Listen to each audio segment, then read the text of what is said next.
exhaust the amount of data going across the wire so that we could just look at the things we're actually interested in, which is, you remember when Josh was saying, you have a lot of ports that are making a lot of requests and a lot of data going down each one of those ports.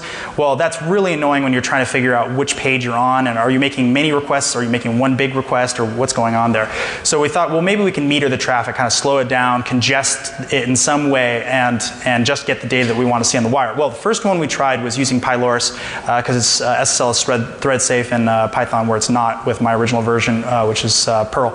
But you basically take n-1, so let's say it's 256 ports, you take 255 ports, and you lock up 255 ports on the server. So the user's browser can't make multiple connections. It has to do it over one port.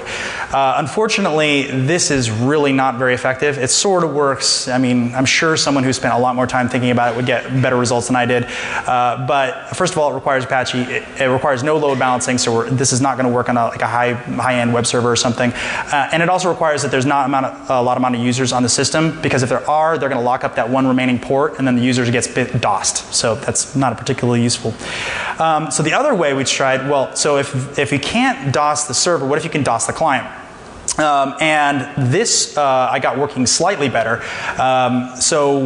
We actually used a bunch of CSS image link tags, going and making requests to something that's returning a chunked encoding, which means it's basically delaying the browser. And can we sort of exhaust it? Well, we ran into all kinds of problems. The first one is that the browser, when you make if you exhaust like HTTP port, just port 80 or something, it doesn't actually affect what's going on in HTTPS land for some reason. I was like, what? Why isn't this working? Well, it turns out that it kind of uses a finite number for the total amount of requests it can make over a single port, but it also has a bigger number, and I didn't know what that number was at first, of a total pool of complete requests they can make across the entire browser instance.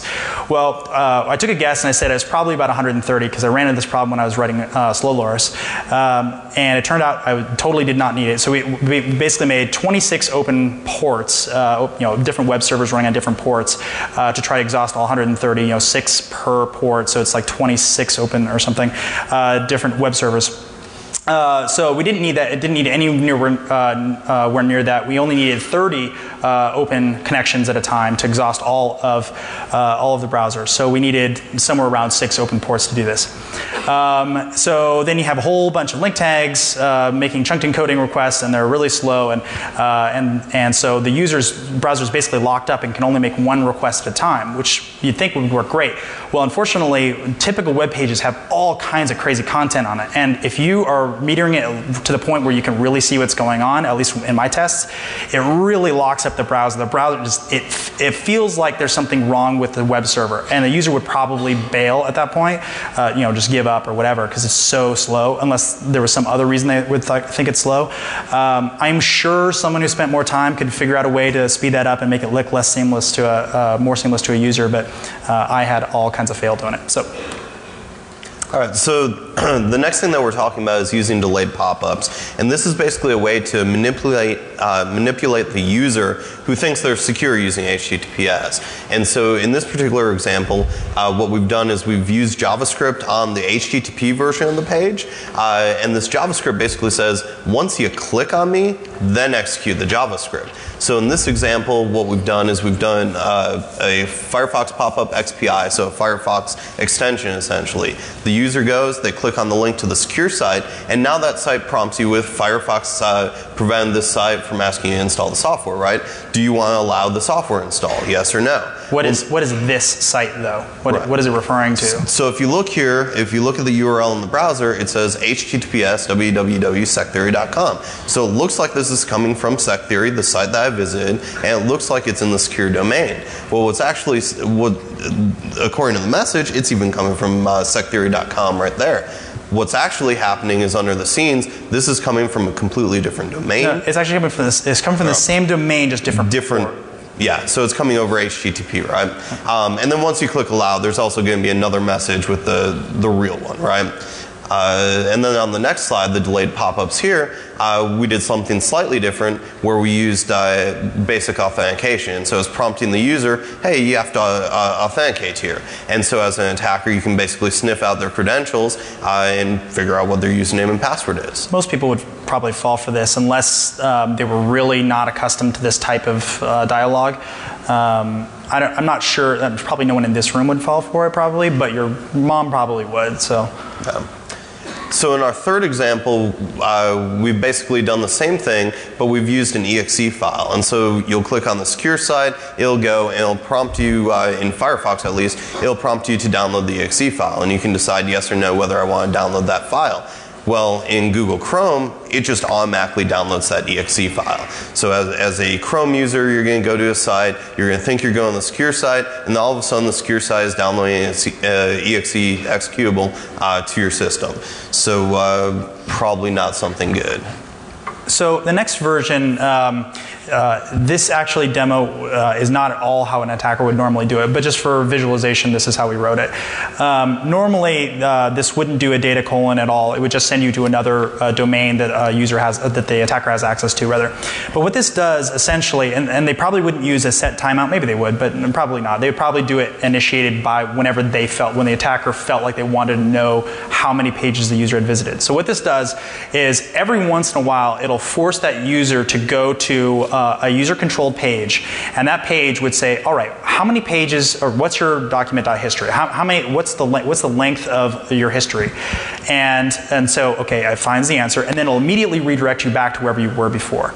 So what happens is, as the user's surfing, the bad guy can sort of force them out of HTTPS and force them back in, figure out how many pages they visited, and from the user's perspective, it just flashes white, flashes back to the same page. So it looks almost like a screen flicker, but gradually, as you go further through the flow, it keeps happening, and the user the attacker rather, can kind of tell exactly how many pages you visited at every single checkpoint along that path, which can give you tons of insight about how far they've gone.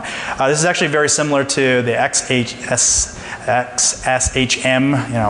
these acronyms, but exploit on OWASP website, except this one follows you along, which is much nicer for this type of thing.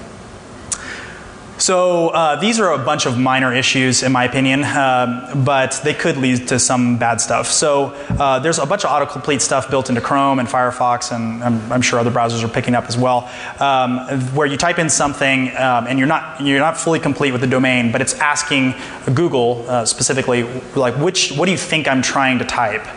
So as you're typing stuff out, even if Google is not like your DNS provider, they're still getting that information, which is a huge information leak. But from a man-in-the-middle perspective, it doesn't really give you much because you're already a man-in-the-middle, you're already seeing DNS and stuff, so it's not really giving you that much data in that context.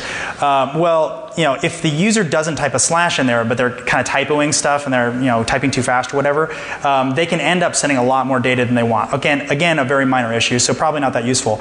But if the user doesn't understand basic, if they're reading some old documentation or something that says, okay, type your username and password in this format, information will also be sent across the wire. Even if it doesn't work in the browser, it's still being sent out to Google. So in plain text. So the bad guy will actually see the username and password going across the wire. Probably not that common, but it certainly could happen. And Google gets that information too, which is also bad. The DNS prefetching as well. So I thought this worked, and then I thought it didn't work, and I thought it worked again. Well, it turns out it only works if you're using a local proxy. It might work if you're using a remote proxy too, but you have to use a proxy.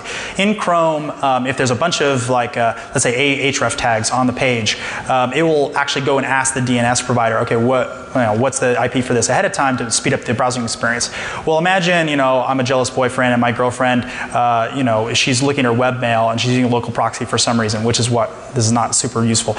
But let's say she was for some reason, and I'm actually monitoring the wire. At some point, I see, the domain for her ex-boyfriend or something. Well, now I know that she's reading an email from her ex-boyfriend. So there could be some information leaks there that it could leak, intranets and all kinds of other stuff potentially.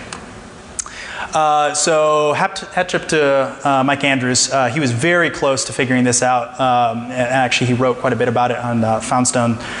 So you can go check that out as well. But basically, HTTP cookies can overwrite HTTPS cookies. You can set HTTPS cookies from HTTP land, but more importantly, you can overwrite existing HTTPS cookies.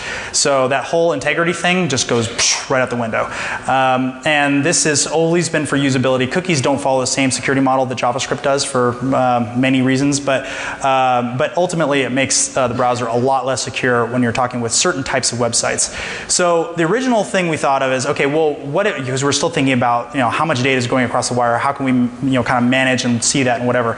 Well, what if we made the cookies gigantic, super huge, and a very specific number? So if we ever saw that specific number crossing the wire, then we knew it was going in that direction. We knew it was a request being made because that's a cookie going across the wire, as opposed to the data coming back if it's a smaller file or whatever. So that, it sort of worked. Yeah, we can prove that it sort of works, and I'll give you some examples of why it stopped working when we got to a certain size. It could potentially lead to cross-site scripting, yeah. So if actually a bunch of examples of, hello so-and-so, and the cookie is so-and-so. It's not used as a security mechanism. It's used to be nice and friendly to the user. They don't sanitize it because there's no point, because how would a bad guy set that cookie? Well, it could lead to cross-site scripting. It's still not that interesting, but it could potentially happen. It could lead to offsite redirects if you're talking about authentication, yeah. So still not that interesting. But it gets more interesting. Okay, what if I could, if they have an existing authentication credential, let's say it was called auth or something, could I set overwrite that cookie and log them out? Again, why would I want to log them out? Well, maybe I would get them back to that login page. It gets more interesting though.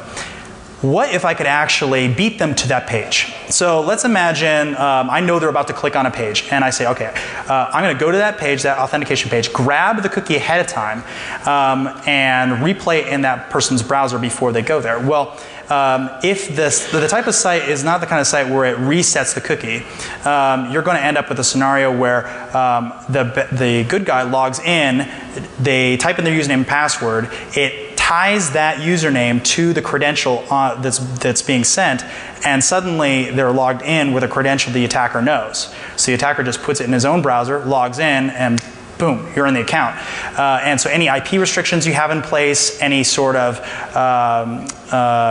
like browser sniffing or whatever, it just doesn't work because is a man in the middle, so he can surf on the same connection. Everything's exactly the same. He knows all the same parameters that you know. So, so you can very easily, in certain circumstances, break into people's accounts using this type of system, knowing with basically no prior knowledge. I talked with Microsoft and with Firefox about this, like cookie clobbering, and should it even be allowed? And from their perspective, they said, well, no, it's clearly bad, but how do you really fix that? And so we went back and forth, and they said, well, yeah, maybe we should fix that or whatever. But it turns out, I don't know if you guys saw Jeremiah's speech. Unfortunately, I had to miss it. But he can basically clobber all your cookies. So you can overwrite the cookie jar with about 50 domains or 60 domains or something. He can overwrite all the cookies that are allowed within your browser. Well, by doing that, now if there was any sort of limitations in the browser, I've blown them away and I can set my cookie again. So, the cookie clobbering thing is going to be around for quite a while, I think. There's really no way to build an isolated container, and if you tried to, you might create a condition where you could actually DOS the web server, or DOS the client rather. So here's where we get to the interesting stuff. So remember I said we made these really gigantic cookies and it stopped working at a certain point? Well, it turns out if you set over a certain size cookie, it's not not the browser that cares anymore. It's the web server. The web server actually says, whoa, that's way too big. There's no way I can handle that size. It's outside the spec, or whatever. Maybe you're trying to buffer overflow or whatever. So it gives this type of request thing back, bad request. Not gonna complete it. So sure, I could DOS the entire website, but that's not particularly interesting. I mean, I could just stop them from going there. I'm a man in the middle, right? Just reset packets in both directions. But I can actually set a path on cookies as well. So if I put a path as /JS or some frame busting protection code or /logout, or slash report abuse or whatever, I can basically force that user to never go to those specific web pages. So if that was the client-side protection that was protecting them, it's now gone. It just doesn't exist at that point from their perspective. And a lot of that type of code that I'd be interested in is probably the kind of code that the user doesn't actually see anyway. It's more like, you know, it's a AJAX request or something, or it's being pulled in, included into the page or whatever. So it's probably not something they'd even notice unless they were watching the wires. So only a sophisticated user would even understand that. So where does knowing the login state actually help? Is there any point? And there is. And is there a scenario where using wildcards can actually work against you? So wildcards are used primarily by big websites who have lots of subdomains and they want to, you know, kind of do it cheaply.